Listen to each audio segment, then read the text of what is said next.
В этой серии мы совершим восхождение к одному из 5 самых важных мест в индуизме – храму господина вершин. А также заберемся на самую высокую точку этой местности, с которой открывается нереальная панорама на 6- и 7-тысячники. И, как говорят священные писания, именно там обитал Господь Шива. А также в этой серии вы увидите красоту Гималаев, узнаете, что ждет райдеров на горных дорогах, и окунетесь в непередаваемую атмосферу небольших населенных пунктов. И, конечно же, вы на себе буквально прочувствуете атмосферу и адреналин настоящего гималайского прохвата на легендарных Royal Enfield. Наливайте ароматный кофе в чашку, а мы начинаем.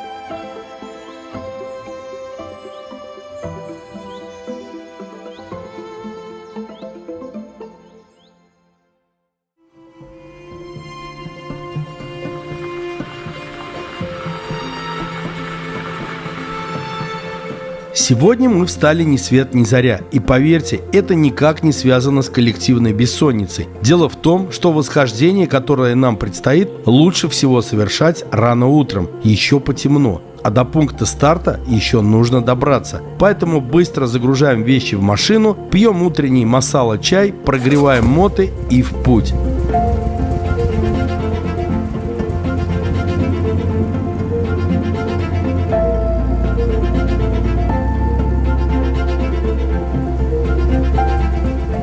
Вадим посоветовал мне стать вторым в колонне. Если кто-то не знает, кто такой Вадим, это наш гид и организатор тура. Почему вторым? Потому что мой мотоцикл обвешан экшн-камерами. А в этой местности, особенно рано утром, велика вероятность встретить настоящего леопарда.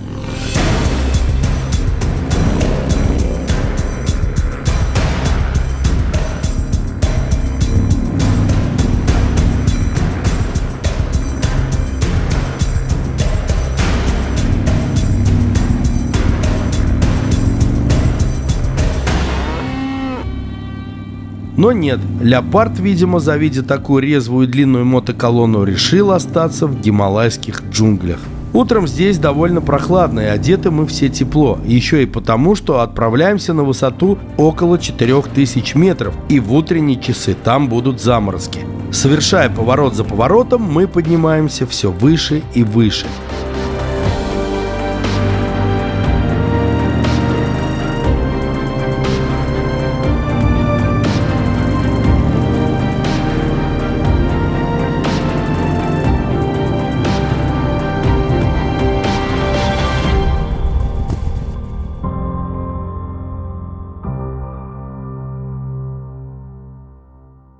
Приехав на место, понимаем, что мы далеко не первые. Жизнь уже кипит и нужно поторопиться. Вся наша компания проходит через символические ворота, позвонив в колокол.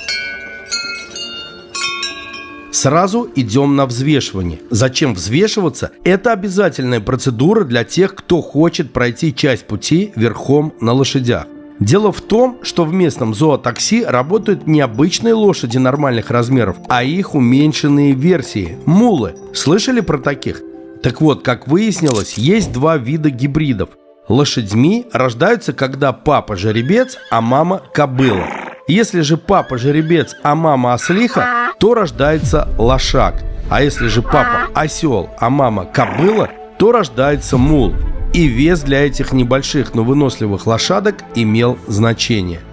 По характерному запаху и перезвону лошадиных колокольчиков мы поняли, что находимся в зоне посадки, и сейчас начнется процесс погрузки наших туловищ на этих выносливых животных. Один за одним мои спутники отправляются куда-то в темноту в сопровождении погонщиков. Погонщики сами выбирают наездника, оценив его габариты. Очередь дошла и до меня. Я забрался на бетонный подиум в ожидании посадки. Погонщик жестами и на индийском языке мне объяснил, что нужно вставить ногу в стремя и можно садиться верхом. По сути, я так и сделал.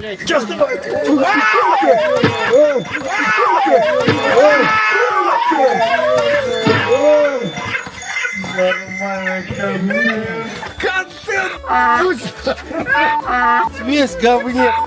Если перевести на русский язык мои изречения в тот момент, то звучит это примерно так.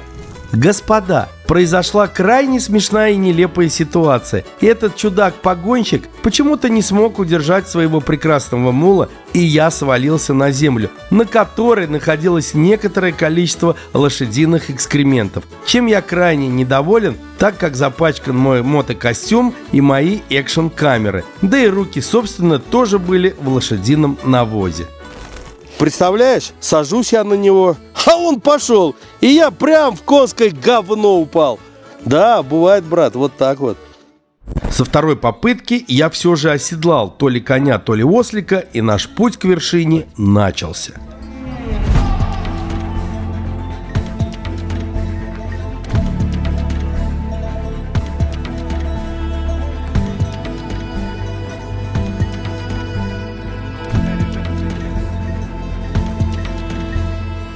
Первые шаги были очень страшные. Во-первых, местные мулы не привыкли на себе возить таких тяжеловесов. Это я понял уже после восхождения, когда шел обратно и по пути разглядывал остальных наездников. Поэтому моему мулу было очень тяжело, и уверенности в его поступе не было. Во-вторых, дорога была вымощена из больших камней, которые ранним холодным утром были весьма скользкими. Добавьте сюда покрытие из лошадиного навоза и скользкие металлические подковы мула. Поэтому, забираясь на очередную ступеньку, лошадка часто подскальзывалась одной ногой и опускалась на одно колено. Надо ли говорить, что в этот момент по инерции мое туловище с тяжелым рюкзаком стремилось сползти с мула, и мне приходилось очень крепко держаться и наклоняться в обратную сторону для равновесия, чтобы оставаться в седле. А учитывая тот факт, что по одну сторону находился каменистый обрыв, было еще и довольно-таки страхово. Мне как-то было стыдно, что ли, перед мулом, что я действительно ему доставляю столько неудобств и мучений. В общем, как наездник, я не испытывал ни радости от окружающей красоты, ни от контакта с этим милым созданием. Желание было одно,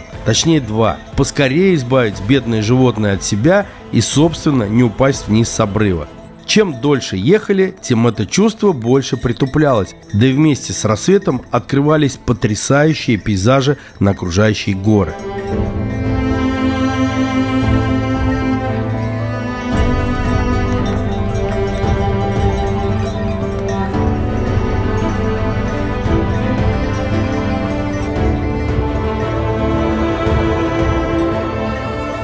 Наблюдая все эти красоты, мне как никогда захотелось отправить весточку домой и рассказать родным о моем смешном падении и о том, как прекрасен рассвет в этих величественных горах. А также хотелось выложить сторис, чтобы все, кто с нетерпением ждал моих новых рассказов, смогли удовлетворить свое любопытство. Но, увы, практически везде, в Гималаях, связь отсутствовала, и это бесило больше всего. А вот в России можно смело отправляться куда угодно и бросаться в самые смелые авантюры, зная о том, что Мегафон номер один по скорости и покрытию.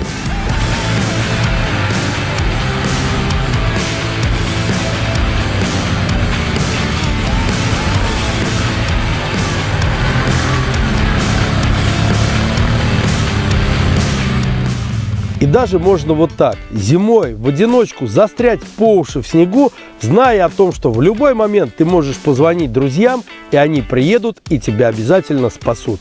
Антох, привет. Слушай, я тут застрял по самое не хочу, нужна помощь. Кидай свою геопозицию, выезжаем. Ага, лови.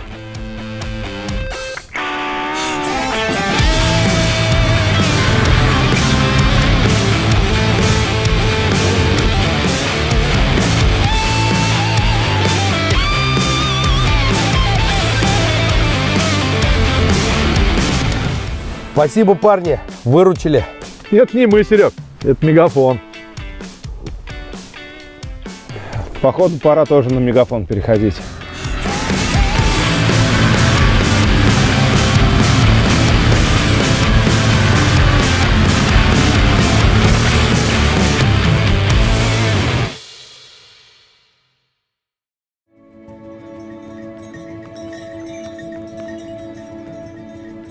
Наконец-то мы дошли до точки отдыха, где мы все спешились и каждый занялся своим делом. Мулы пошли пить и отдыхать от нас, а мы наперебой рассказывали о своих страхах и, конечно, вспоминали мой эпичный полет на воз. А еще сегодня у одного из нас была днюха, и мы за него выпили согревающего масала чая. Скажу вам, что это максимально круто встретить свой очередной год в таком сильном месте. Думаю, что этот год у Дмитрия будет особенным. С днем рождения, дорогой друг! Ну что, друзья, наши лошадки отдохнули. Нам предстоит подъем дальше 2 километра еще на лошадях и еще 1 километр пешком. Так что продолжаем наш лошадиный трип. Мы продолжаем свой путь на вершину, словно Дон Кихот и его верный Санчо Панса.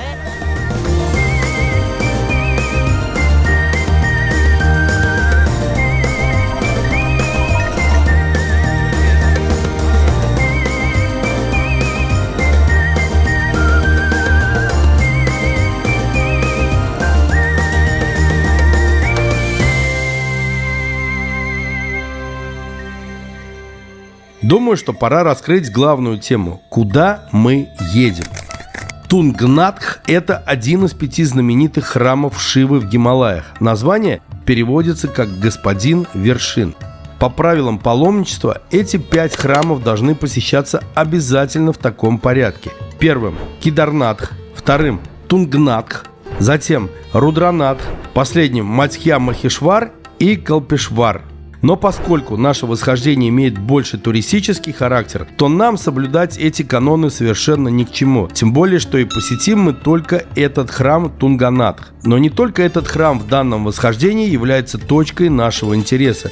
Выше этого храма расположена Чандрашила, вершина горного хребта Тунгнатх, что в переводе означает «лунный камень». Высота этой вершины составляет 4000 метров, хотя по некоторым источникам 4130 метров. И от храма до нее предстоит пройти еще около 1 километра, и притом уже пешком. По пути нам попадаются погонщики с мулами, которые уже выполнили свою работу по доставке людей до храма.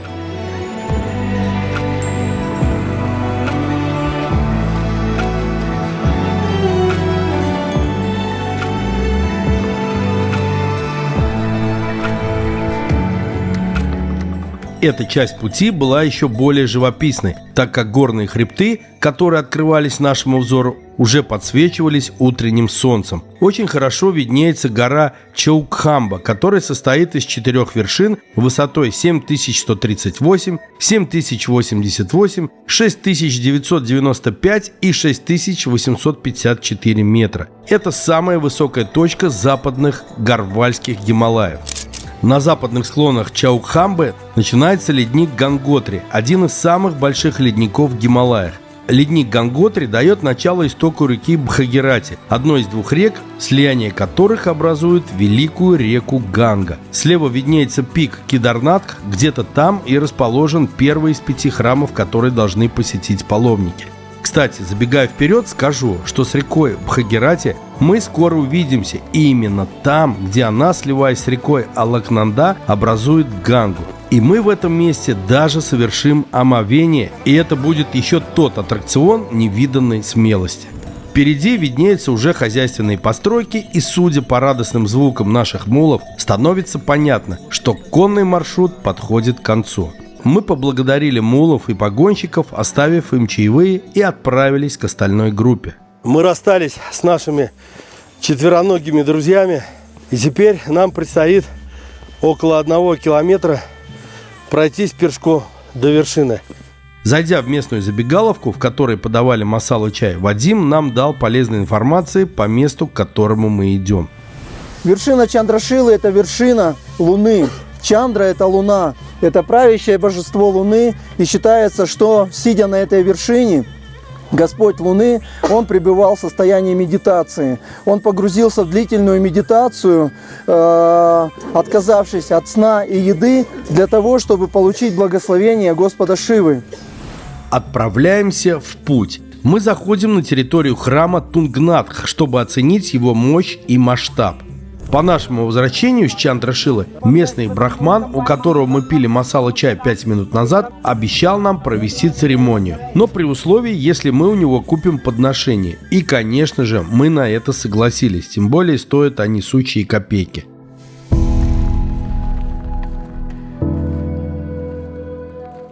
Мы начали свой путь к вершине. Сразу, как только мы вышли на тропу и зашли за поворот, открылась потрясающая панорама на другую сторону горы. Идти в такой красоте – это большое удовольствие, и торопиться здесь не нужно. Да и, собственно, не получится, потому что из-за высоты близкой к 4000 воздух более разряженный и ощущается нехватка кислорода. Из-за этого повышенная утомляемость и головокружение. Поэтому идем медленно и получаем эстетическое наслаждение от видов.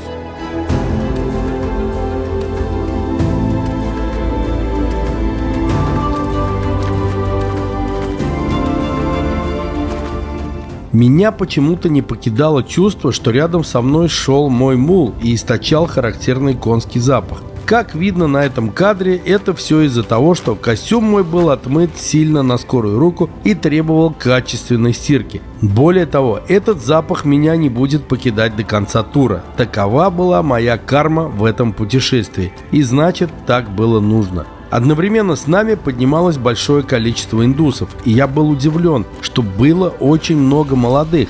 Все они оказались очень радушными и приветливыми. И да, так же как и нам, идти им было тоже непросто.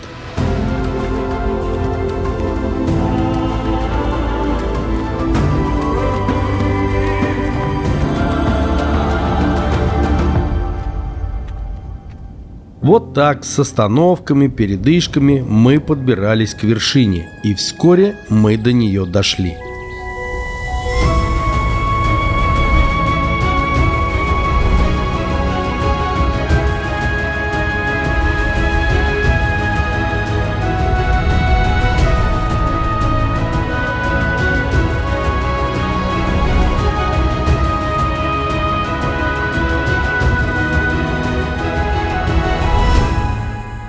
Это и есть вершина Чандра-Шила. Чандра – это имя правящего божества Луны. Считается, что в давние времена правитель Луны Чандра пребывал на вершине этого холма в медитации и покаянии, чтобы получить благословение от Господа Шивы, чтобы избавиться от изъянов и стать совершенным. Но Господь Шива так и не снизошел к божеству Чандре, и его изъяны остались и выглядят как кратеры и неровности на поверхности Луны. Восхождение было не самым простым, так как мы не сильно подготовлены, но очень насыщенным и интересным. Мои друзья разбрелись по вершине и поглощали глазами эти красоты. Кто-то сидел и наслаждался видами, кто-то пытался почувствовать энергию этого места и погрузиться в медитацию, кто-то просто пилил бесконечные сторисы и фотографии, чтобы отправить своим родным. В общем, у всех были свои дела.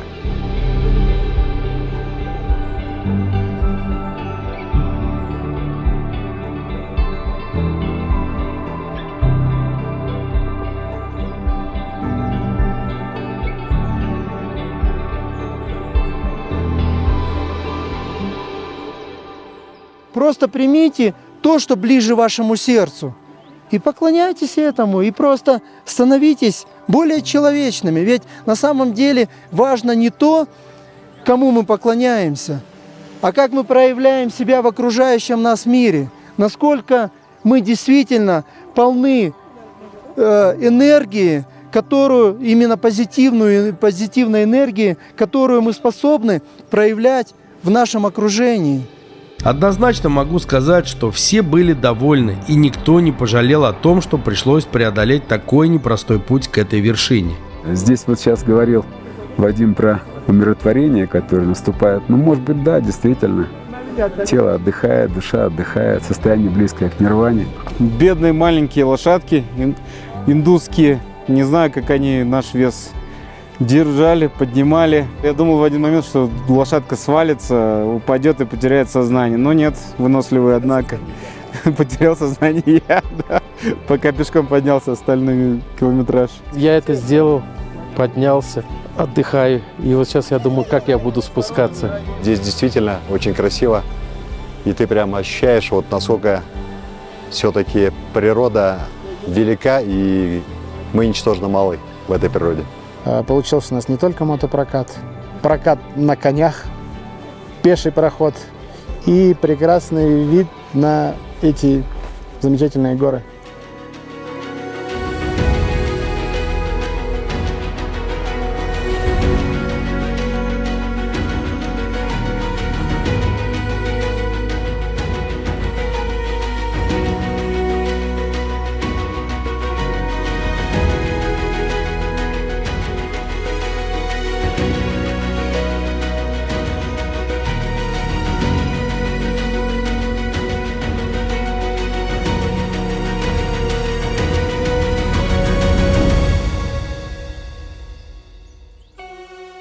Здесь хочется и нужно никуда не торопиться, просто посидеть, подумать о чем-то великом, посмотреть на то, как формируются облака, как открываются горы.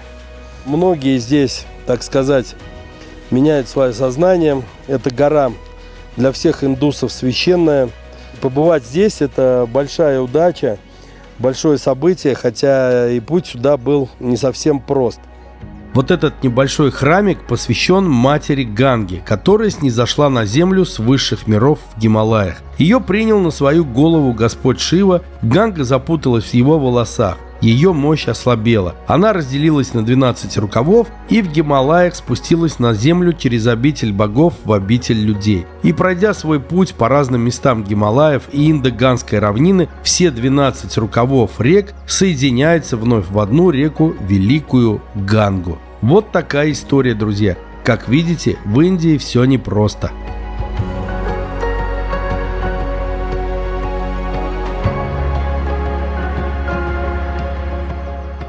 Проведя в районе 40 минут здесь, на высоте, мы вынуждены отправиться вниз, так как нужно еще посетить храм, спуститься к мотоциклам и отправиться дальше по маршруту. Хотя, честно скажу, хотелось еще побыть здесь, просто созерцая красоту окружающих ландшафтов.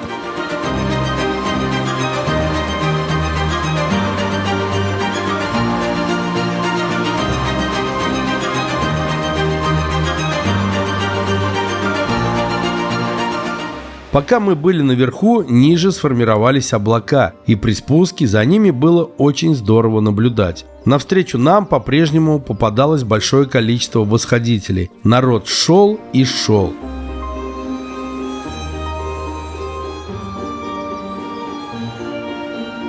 Недалеко от храма находился утес, с которого открывался шикарный вид на облака. На самом деле, я пипец как боюсь высоты.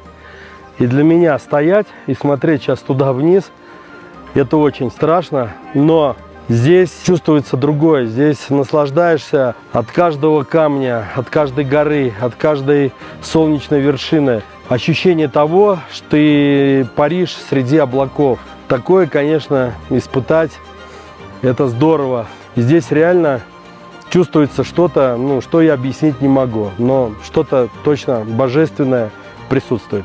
Честно скажу, это была реальная борьба с боязнью высоты, но записать вот такой таймлапс все же получилось.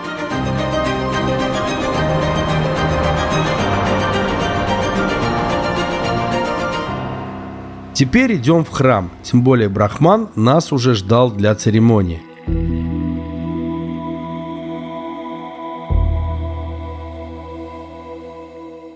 Этот храм называется Тунгнатх Махадев. Построен был святыми братьями Пандавами 5000 лет назад. Всего в том регионе они построили 5 подобных храмов, которые называют Панч-Кедар. Посвящены они Господу Шиве, который является Отцом Вселенной и господином ложного эго.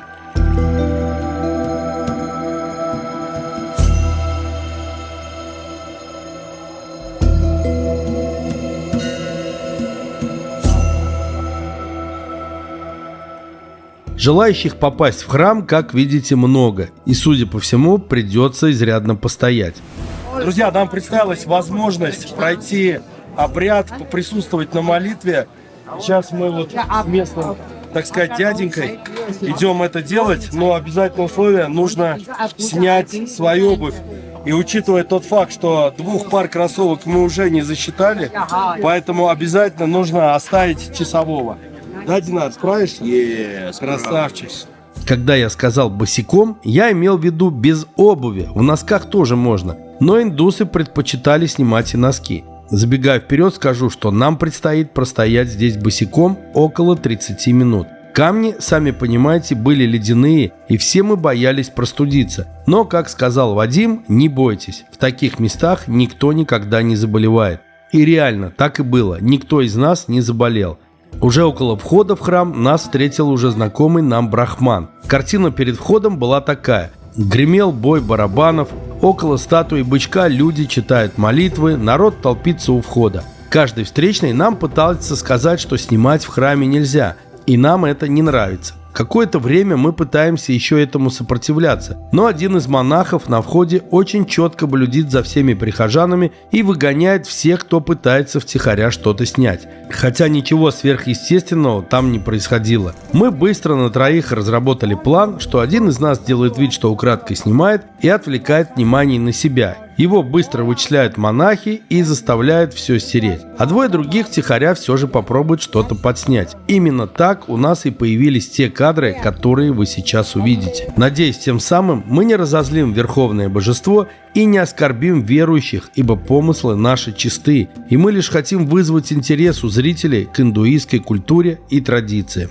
Суть происходящего в храме такова. Мы подходим к алтарю вместе с нашим брахманом. У него в руках специальный металлический кувшинчик и сумка с подношениями. Он начинает читать молитву и предлагает нам в какой-то момент дотронуться до подношений. В центре алтаря есть специальный вытянутый камень зеленого цвета, символизирующий фаллос. Он называется Шива-лингам. Во время церемонии на Шива-лингам возливают молоко, масло, мед или воду, как в нашем случае. Также можно положить цветы, благовония, ленточки, четки. После этого их забирают с собой домой, как святыни из духовного места.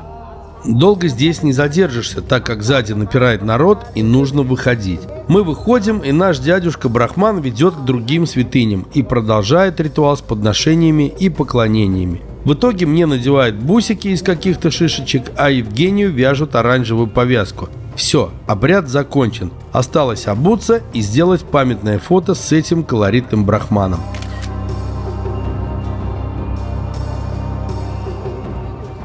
А народа тем временем прибыло. И стоять босыми теперь надо не 30 минут, а как минимум час.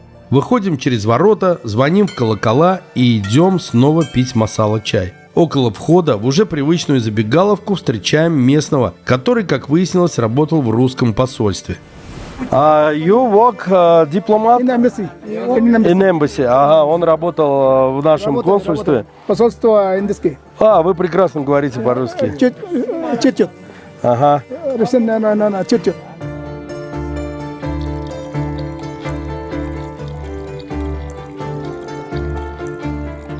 Выпив этой живительной влаги, отправляемся вниз. И идти нам ни много ни мало, а 4 километра. По пути нам встречается очень много паломников, идущих пешком, едущих как мы на мулах, а некоторых несут на специальных носилках, как шамаханских цариц. И такое я видел впервые.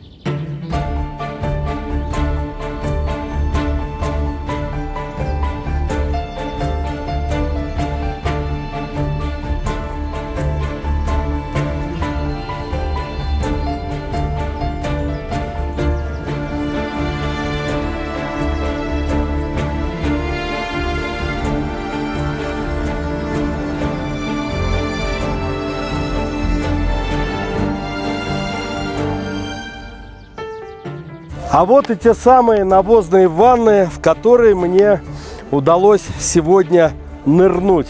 Хорошо, хоть не с головой, но все же посмотрите, как это было эпично.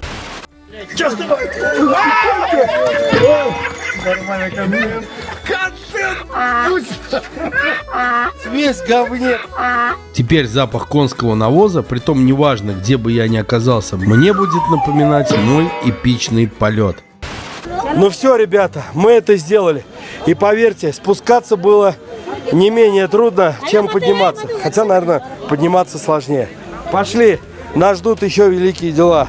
Скинув в себя лишнюю одежду, мы отправляемся по маршруту. Важно было поскорее отсюда уехать, так как через некоторое время могла организоваться большая пробка из автомобилей, которые развозят паломников. Мы быстро оседлали своих уже железных коней и отправились навстречу новым приключениям.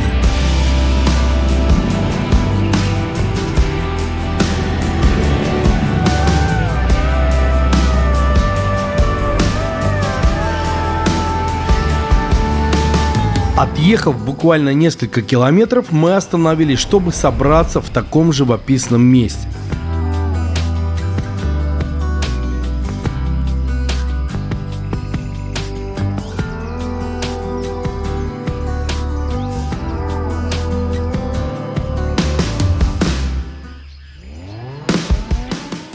Как выяснилось позднее, двое из райдеров чуть было не попали в ДТП, связанное с обгоном. Поэтому еще раз проговариваем технику безопасности и отправляемся по горным серпантинам вниз.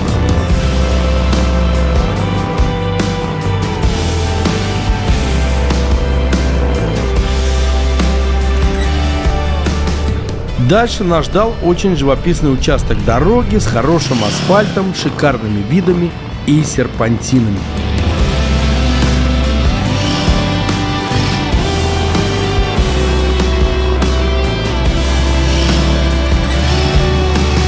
В какой-то момент, проезжая один из поворотов, мне показалось, что кто-то перепрыгнул с дерева на дерево.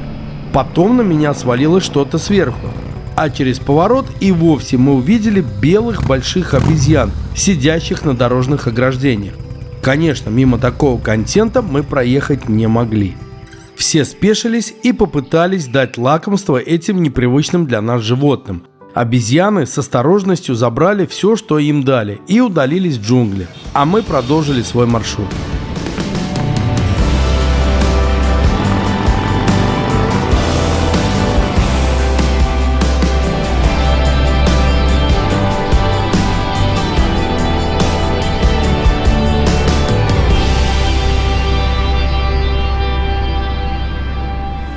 Обезьянок покормили, пора и подкрепиться нам самим.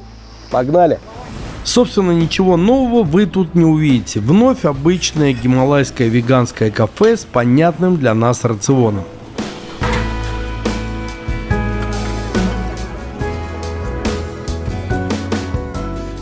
Ну что, друзья, традициям не изменяем, надрываем наш пакетик со спиртовой салфеточкой. Ну, собственно, не проследили, чтобы протереть тарелку. Тарелка, судя по всему, не протертая, но ложку все же протереть, наверное, надо. Так, что у нас сегодня? Рис это всегда. Вот это что такое? Карри острый. Это жесть! Так, вот это фасолька, чечевица. Говорил, что в Индии не острый. Вот это менее остро. Ребят, я погорячился, когда сказал, что он не острый. Он какой острый. Ну, в общем, если честно, стали уже к этой еде привыкать, поэтому что, берем и едим.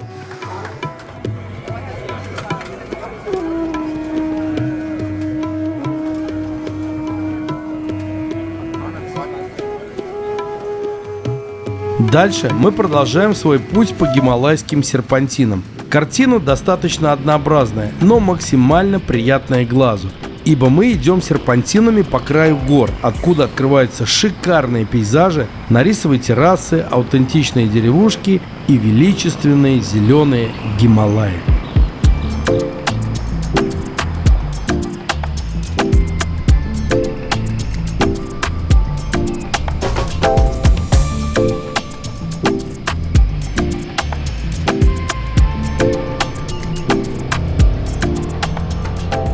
В одном из населенных пунктов, название которого мне неизвестно, мы, изрядно потолкавшись в пробках, вышли на, так сказать, междугороднюю трассу и получили возможность оторваться по полной.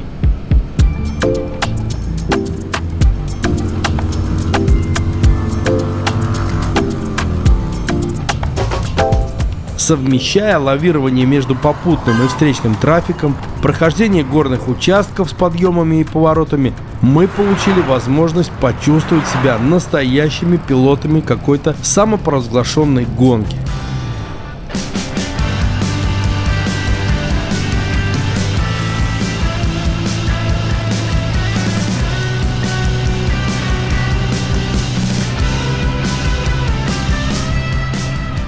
Я понимал, что в таком темпе нам не удастся сохранить целостность колонны. И понимая, что все, кто любит погонять, находятся впереди, а кто за безопасность, отстали. Я точно решил, что мое место среди тех, кто за погонять. И этот мотоцикл позволяет это сделать. Конечно, отличие от привычных мне больше объемных мотоциклов в лице жирного гуся или толстого Харлея было существенным. Ввиду того, что движок был всего лишь 450 кубиков, приходилось довольно-таки активно работать с рукояткой сцепления и лапкой переключения передач. И, конечно же, в таком темпе не хватало квикшифта. Но с точки зрения мотоциклизма это был настоящий кайф, который я никогда не забуду.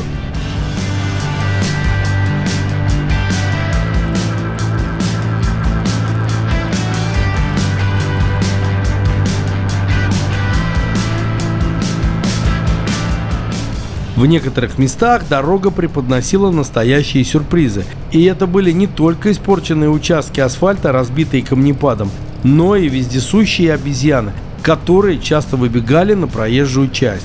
Через некоторое время ребята свернули к кафешке, чтобы передохнуть и собраться всем вместе. Да, ребята, вот это я и называю сумасшедший индийский райд. Получили неимоверное удовольствие погонять, порысачить, потолкаться. В общем, это клево. Но лучше это не повторять, потому что это точно небезопасно. Нарушены были абсолютно все правила, но нарушены не только нами, всеми абсолютно участниками дорожного движения. И, по сути, видимо, здесь такие правила. Поэтому помним, что главное правило – как можно чаще сигналить. Ну и конкретно в слепые зоны не лезть, потому что иной раз как какой-нибудь джип вылезет, как какой-нибудь автобус или грузовик, конечно, еще грунт, резина, мотоциклы, движение с неправильной стороны. В общем, это все накладывает свой отпечаток, но скиллы уже неплохие. Привыкли и к мотикам, и к дорогам, и к особенностям национального движения. Минут через 30 подтянулась и вторая часть коллектива.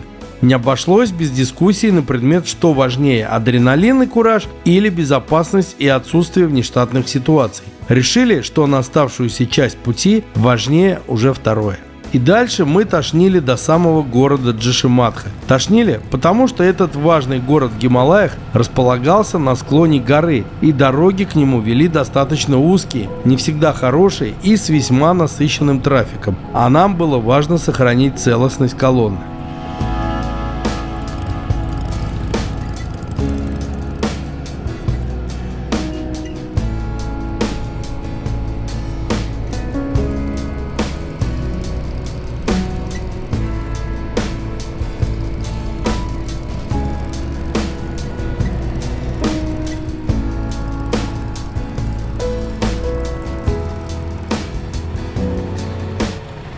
И вот долгожданный знак, на котором написано, что Джошиматх налево, а Бадринатх прямо. На сегодня Джошиматх – это конечная точка нашего маршрута, но по этому городу еще предстоит добраться до нашего гестхауса. И поверьте мне, это не быстрая история. Если внимательно посмотреть на город с высоты, то становится понятно, что дорога тут по сути одна, которая как ниточка уложена по склону, и в часы пик здесь просто ад, и даже на мотоцикле.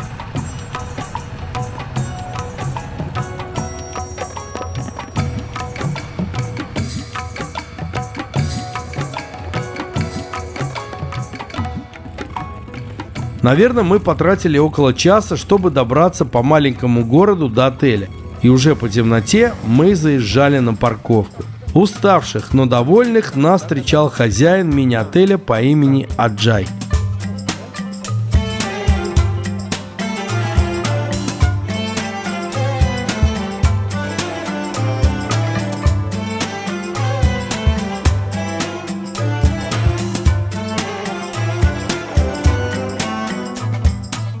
Обряд посвящения. Yeah. Hello. Привет, sir. Привет. Welcome to Himalaya. Thank you very much. Welcome, sir.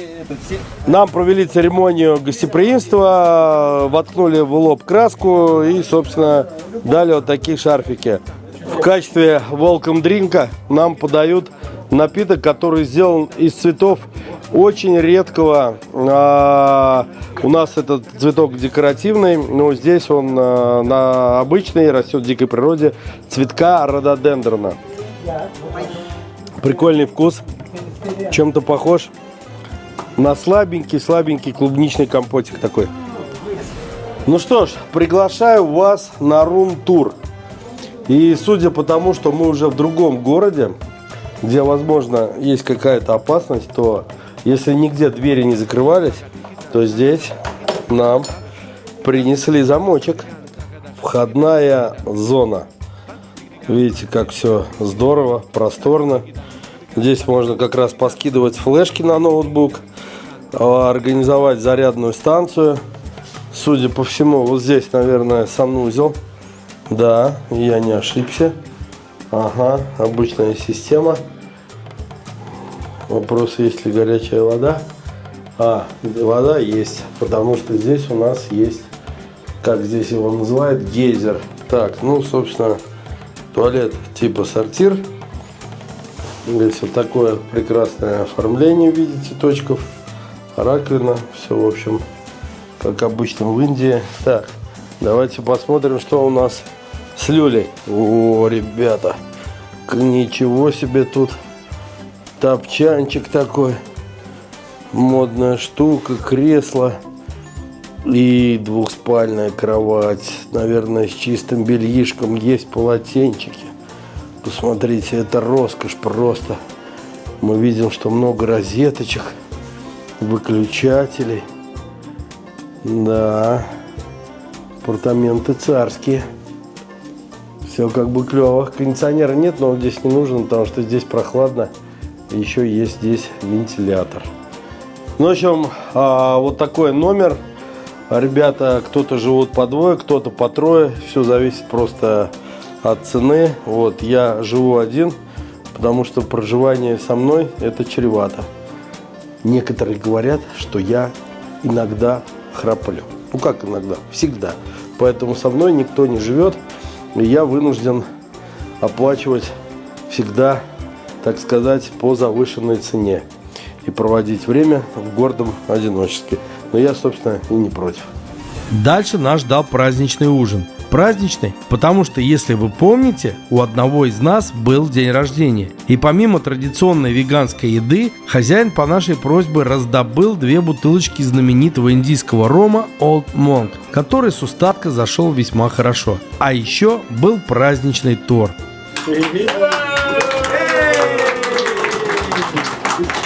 Идем, поем! Happy birthday, Дима! Happy birthday, Дима! Happy birthday, happy birthday, happy birthday to you! Довольные, сытые, уставшие, слегка хмелевшие, мы финалим этот непростой день и отправляемся спать под звук водопада.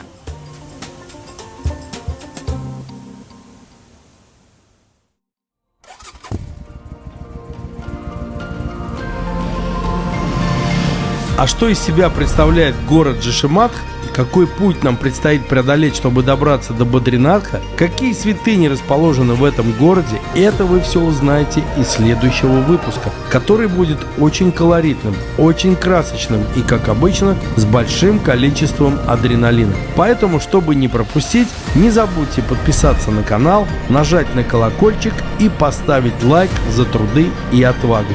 До новых встреч!